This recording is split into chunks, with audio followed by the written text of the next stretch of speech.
সেই বান্দা লোকের বাড়িতে মজদুরি করবে, লোকের বাড়িতে লেবারি করবে এবং সে নিজে গোলাম পৌঁছাবে এবং আল্লাহর রাস্তায় সাদকা করবে। মাশাআল্লাহ 2000 টাকা দিয়েছেন, আরো বেশি দিতে পারবেন না আপনি? দিলে বেশি ভালো হতো। মসজিদ, আল্লাহর ঘর, এই মসজিদ আপনার নাম থেকে যাবে, মরে যাবেন সেই কবরের ভিতরে নিয়ে পৌঁছাতে থাকবে। 5 করে দিতেন খুব ভালো। 5000 টাকা দাবি এখান থেকেও হচ্ছে, আপনি করে যান, মরে যাবেন, যতদিন মসজিদ থাকবে ইনশাআল্লাহ কবরের ভিতরে নিয়ে পৌঁছাতে থাকবে।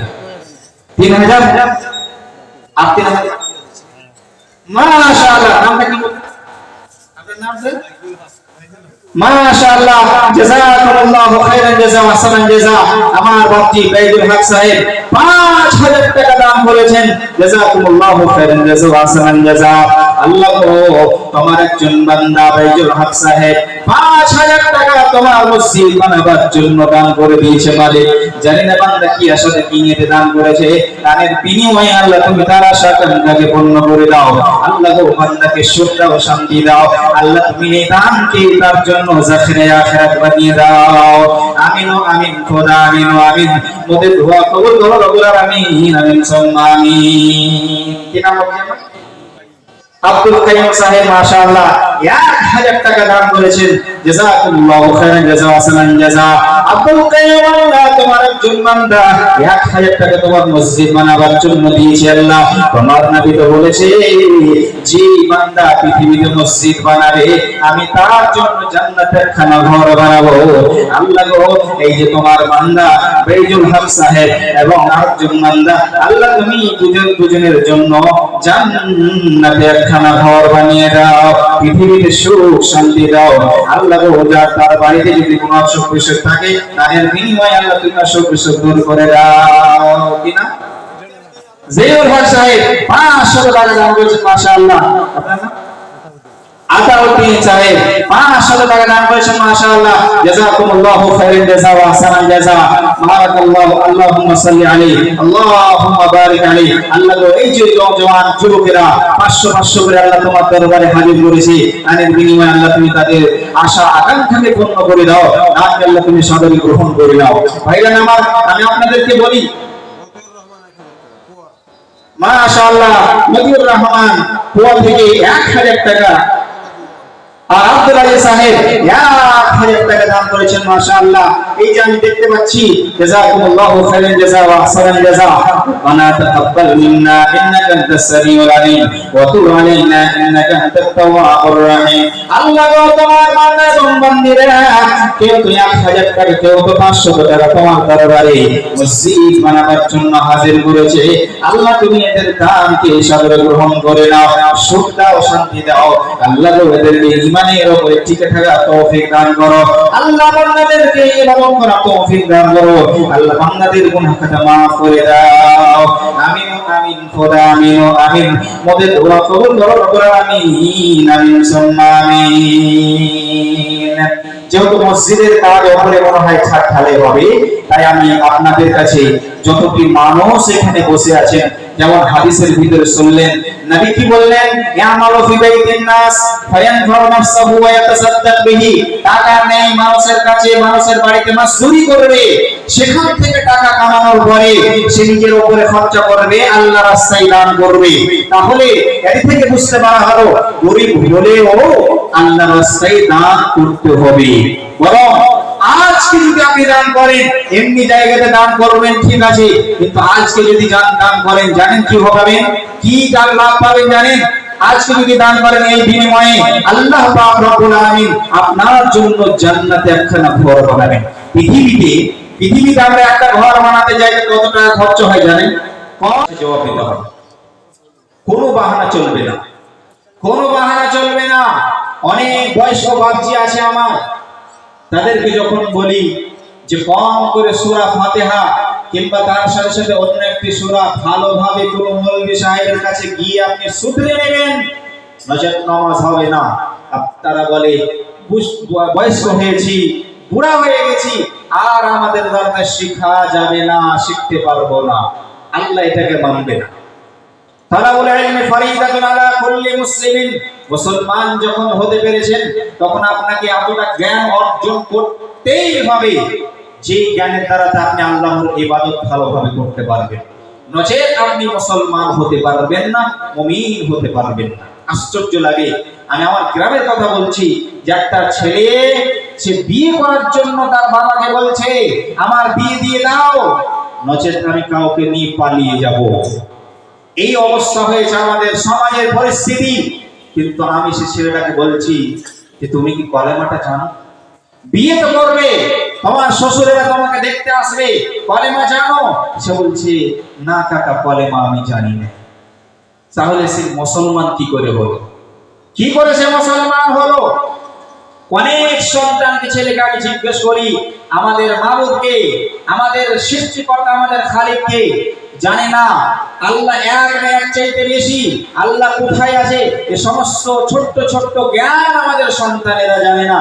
তাহলে মুসলমান কি করে হতে পারবে? আল্লাহর নবী বললেন ইকরারুন বিল লিসান। হাদিসের ভিতরে পাওয়া যায় একজন ব্যক্তি অতক্ষণ পর্যন্ত মুমিন হতে পারবে না, অতক্ষণ পর্যন্ত মুসলমান হতে পারবে না, যতক্ষণ পর্যন্ত সে নিজের মুখের দ্বারাতে স্বীকার না করবে, নিজের মুখের দ্বারাতে উচ্চারণ না করবে, যতক্ষণ পর্যন্ত কালেমা তাইয়্যিবা না পড়বে, ততক্ষণ পর্যন্ত মুমিন হওয়া যাবে না। এই জন্যই দেখবেন যখন বিয়ে দেয়, আপনাদের দিকে আছে কিনা জানি না, ঝাড়খণ্ডে আছে, বিয়ের আগে সেই ছেলেকে কলমা পড়াতে হয়। আচ্ছা, আপনাদের দিকে বিয়ের আগে তাকে কলমা পড়ায়। কিসের জন্য জানেন? হতে পারে সে জীবনে কোনোদিন মক্তব যায়নি, কোনোদিন মসজিদের মুখ দেখেনি, কোনোদিন সে কলেমা পড়েনি, মুসলমান হয়নি। আমার মেয়ের সঙ্গে বিয়ে দেবো, মুসলমান বানিয়ে দাও, তারপরে তাকে বিয়ে দেবো। নচেত কোরআন হাদিসের ভিতরে কলেমা পড়াতে হবে এরকম কোনো হাদিস নেই। তাহলে কেন পড়ায়? এই জন্য যে আপনার সন্তান হতে পারে কোনোদিন কলমা পড়েনি, মুসলমানই হয়নি, তাহলে কি করে তাকে মুসলমান, আমার মেয়ের সন্তান, আমার বিয়ে তার সঙ্গে দেব? এই জন্য প্রথম স্টেপ যেটা হলো মুসলমান হওয়ার জন্য, সেটা হলো যে আপনাকে আপনার সন্তানকে কলেমা পড়িয়ে দিতে হবে, শিখিয়ে দিতে হবে।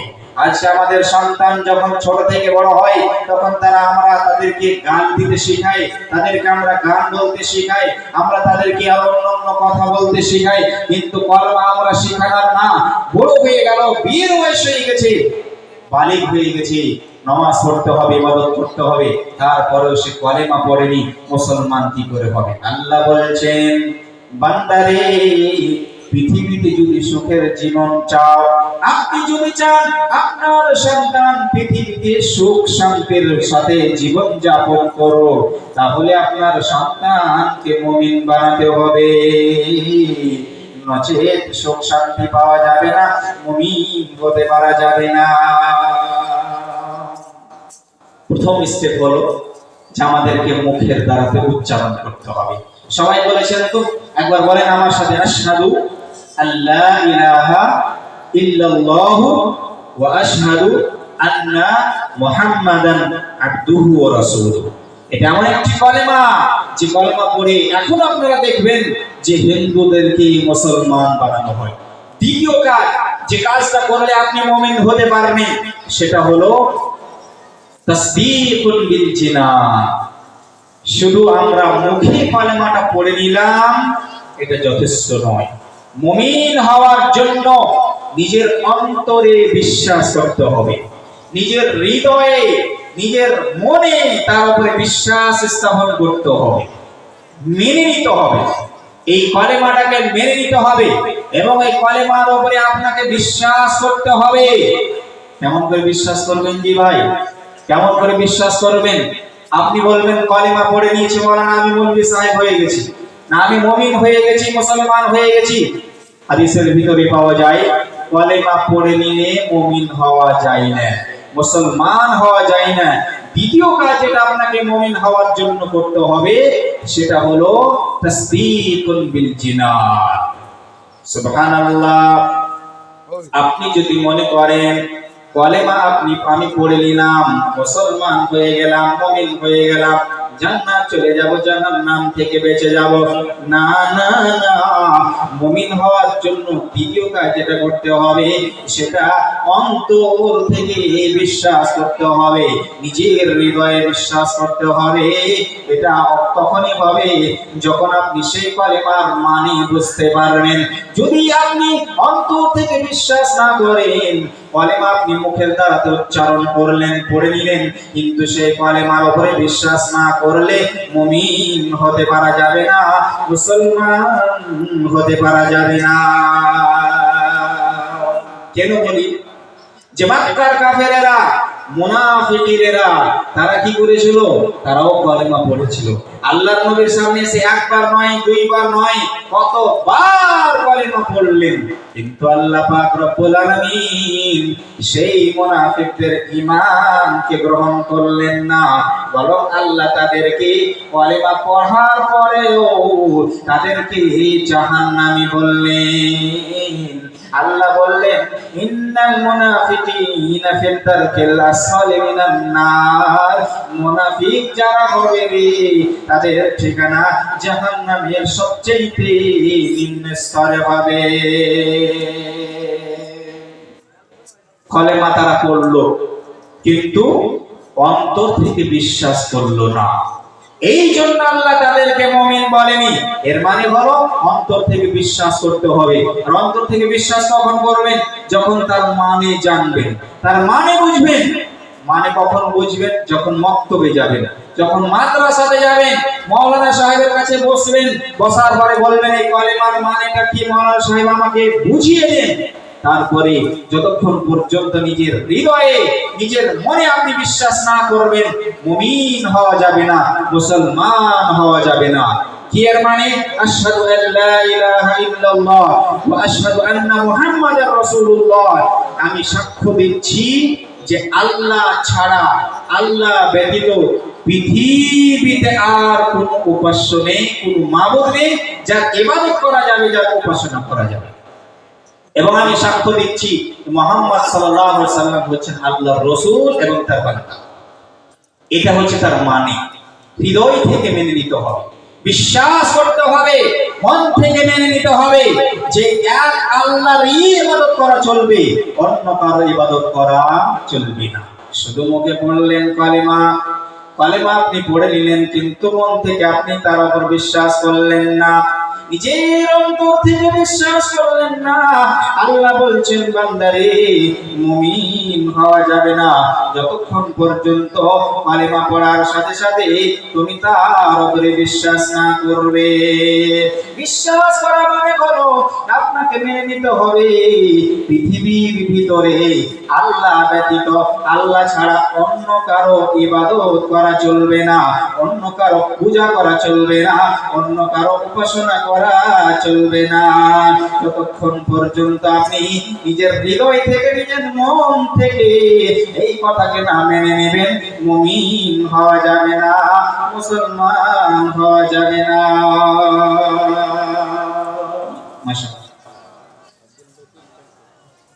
মাশাআল্লাহ। এই যে বাপজি আমার আব্দুল লতিফ সাহেব 500 টাকা দান করেছেন, জাযাকুমুল্লাহু খাইরান জাযা ওয়া আহসানান জাযা।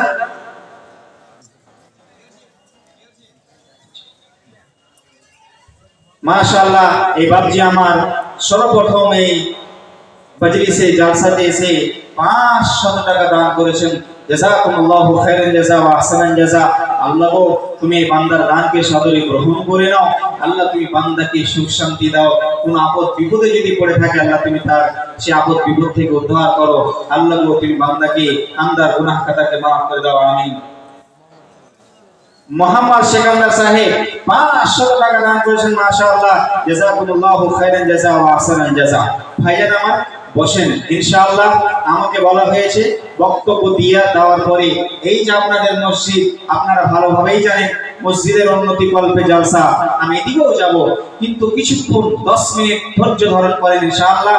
10 মিনিটের পরে আমি আবার আপনাদের এই উদ্দেশ্যের দিকে আসবো, আর এক এক করে আপনাদের দানগুলো নেওয়া হবে ইনশাআল্লাহ।